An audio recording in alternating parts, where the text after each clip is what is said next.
Howdy folks, I'm Bashful Babe Breezes, barely brushing brilliant bubbling bluebells. I'm Amber. And here are more brilliant bubbling bluebells for us to brush briskly against, or barely against. So let's get started on that.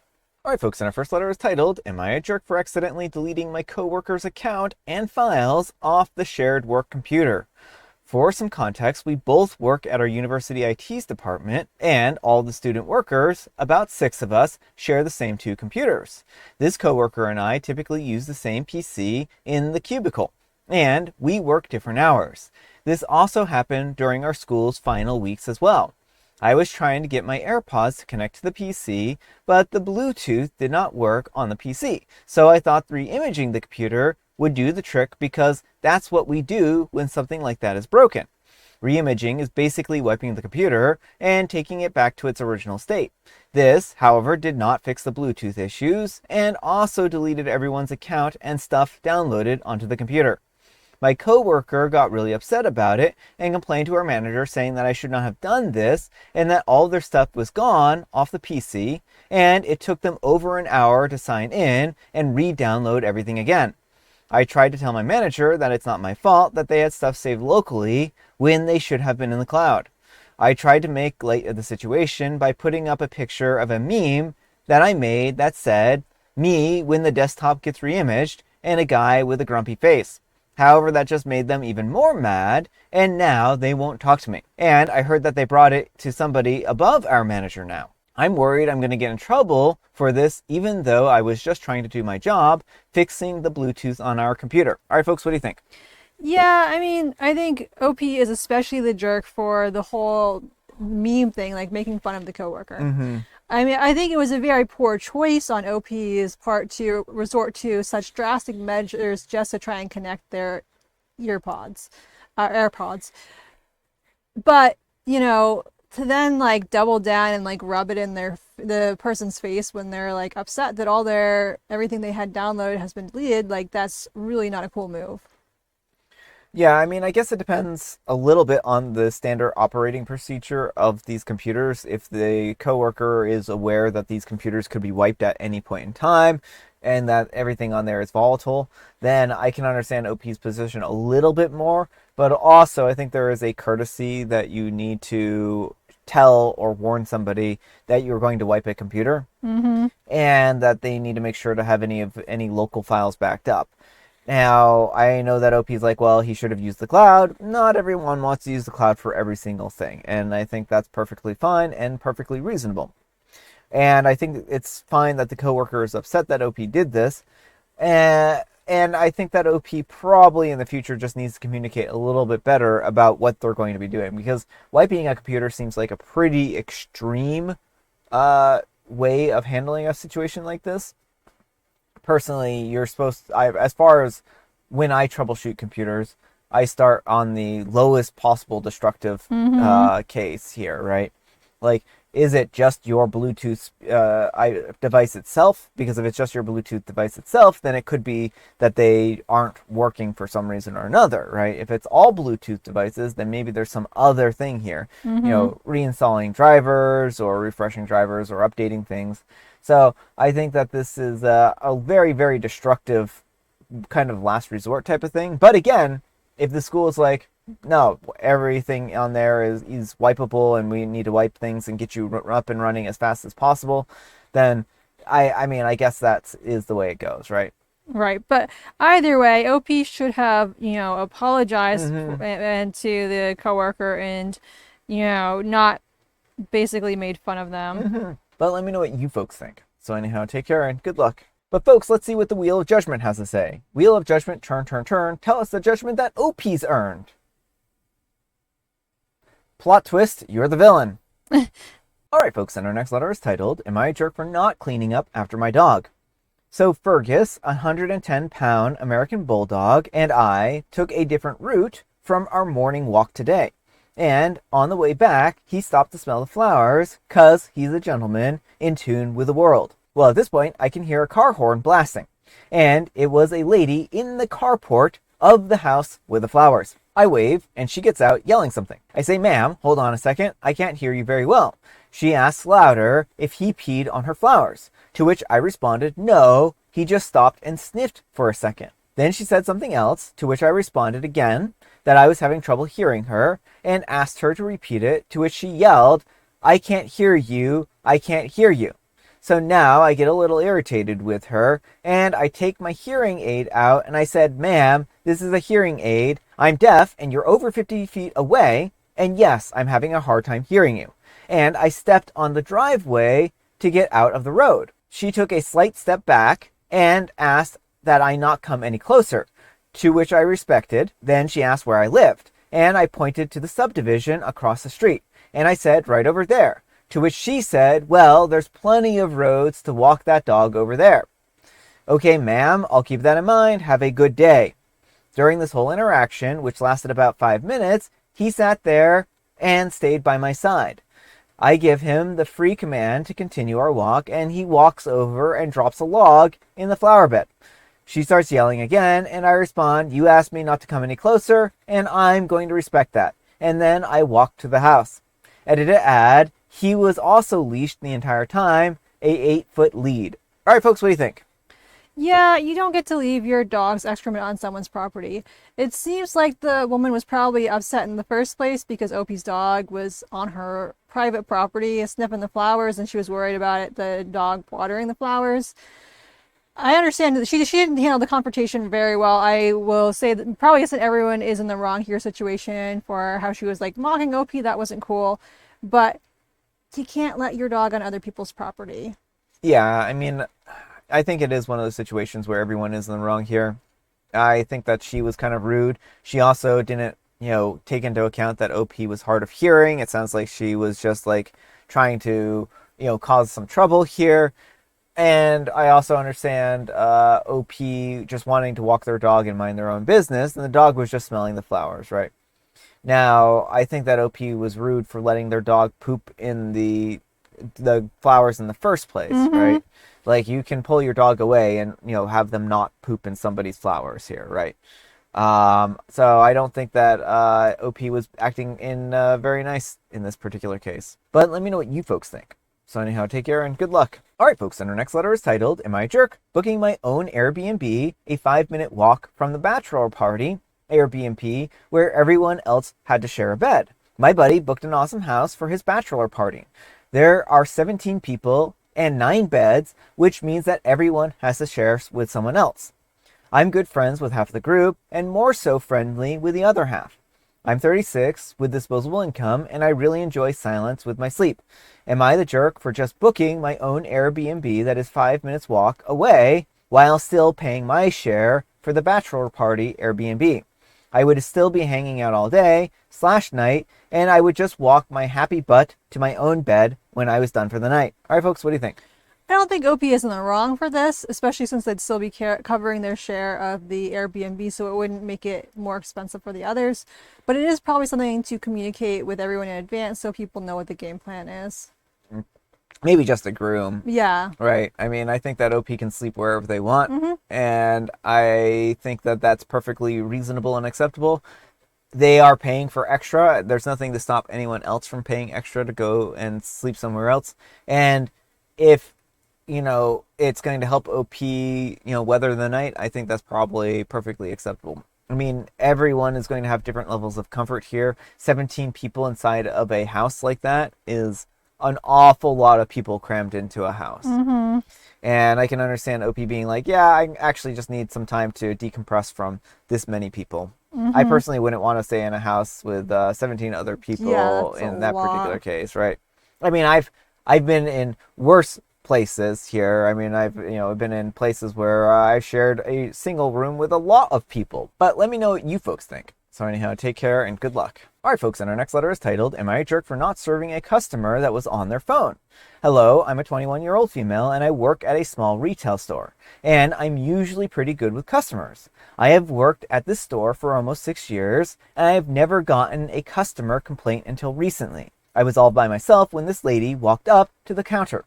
I started to walk over to her until I realized that she was on the phone talking to someone. I usually don't serve customers while they're on their phone because I don't want to interrupt their conversation. Plus, it is really hard to serve someone while they are actively talking to someone else. A lot of people will walk up to the counter before they are ready to be served just so they can suss out what they really want to order. So I assumed that she just wanted to look at her products while she was wrapping up on her phone call. As I walked away from her, this lady yells, "Excuse me," and makes a really confusing gesture. I walk over to her and she tells me that she's ready to be served. She still has the phone against her ear. And as soon as she tells me that she is ready to be served, she resumes her conversation on the phone. I tell her that I will be more than happy to serve her once she finishes her conversation on the phone. She did not like that. She asked why I won't serve her, and I just repeated that I will be more than happy to serve you once you finish your conversation on the phone.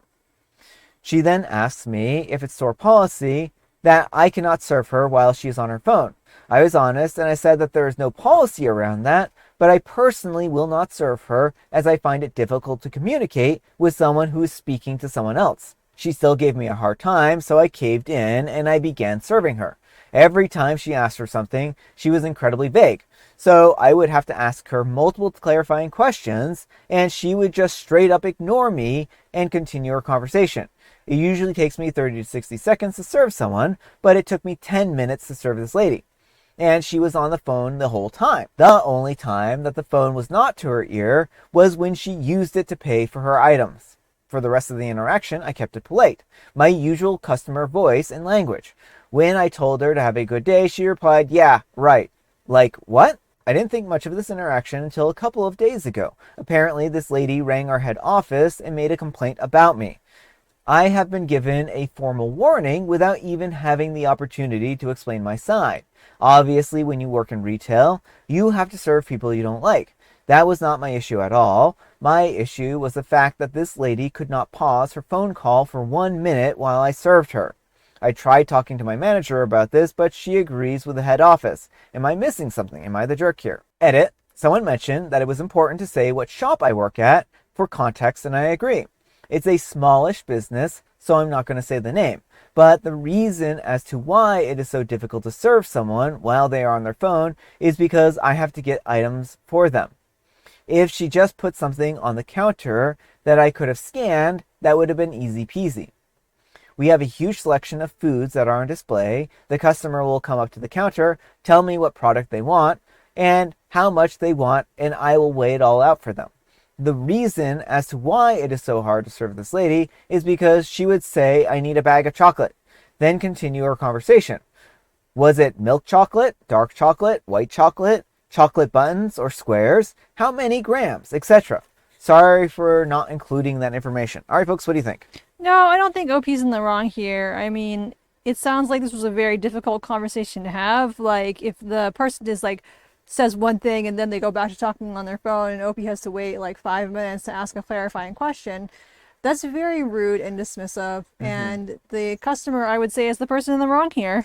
Yeah, I think that the customer here is not being very nice or polite. It's very rude to talk to somebody while you're on the phone, right? And I think that it just shows that this woman was a ill-mannered individual. And I think that OP is fine with saying, hey, it's going to take 1 minute to, get through your order if you actually work with me, as opposed to 10 minutes with that time, and in that amount of time, other people can come in. She could be holding up the whole line. I mean, this isn't just something that would impact OP. It could impact other people too. So I think that this lady was a pretty rude individual, if you ask me. But let me know what you folks think. So anyhow, take care and good luck. All right, folks, and our next letter is titled, "My boyfriend doesn't put in effort at work, and that bothers me." I'm a 20-year-old female, and my boyfriend is a 21-year-old male, and we have been dating for more than a year and a half now, and he recently got an internship. He always was too scared to apply to things in the past because of fear of rejection, which was a little weird to me. But he got this one through some personal contacts. He still had to put in a lot of work to get it, and he finally landed the role, so I'm happy for him. The thing is, now that he has it, he's not really trying anymore, and that bothers me. I am very ambitious, and I'm always striving to be the best, so I can't tell if this is a small me problem or not. At work, he leaves early and he doesn't really go that extra mile to make an impression. He works from home more than he is supposed to, and when he is working from home, he spends most of his time not working, either hanging out with friends, watching TV, going to the gym, or napping. Even though he treats me amazingly, and I love him so much, it bothers me how little effort he puts in, even though he knows how important this opportunity is with getting a return offer and all. Am I the problem here? How do I change my mindset? And if you guys get where I'm coming from, how do I bring this up to him? All right, folks, what do you think? I mean, this just may be an incompatibility thing. Rejection is a hard thing to deal with, and some people even have what's called rejection sensitive dysphoria. Yep. Where rejection feels like an actual threat to you. It feels like so much more painful. It's like, it's hard to even describe, because like I deal with it, and it's, not just, it doesn't feel like, I guess, like normal rejection. It feels like a rejection of you as a person. Yeah. And it's really hard. So he could be dealing with that. As for the rest of the stuff, like if he's not doing his job correctly in accordance with the terms, then like he won't get the return offer, and he will learn from that on his own. But it's not your place to be like micromanaging him and making sure he is doing the job as it needs to be done. You can decide that's a deal breaker, that you don't want someone who like slacks off on the job. It's not, again, your place to be like making sure that he's following everything to the letter of the law. And on top of all that, he just may not be interested in this job. Maybe he thought that it was going to be a good opportunity, but he doesn't like it, and it kind of just bores him, or any number of things here, right? And he's just writing it out until the internship is done.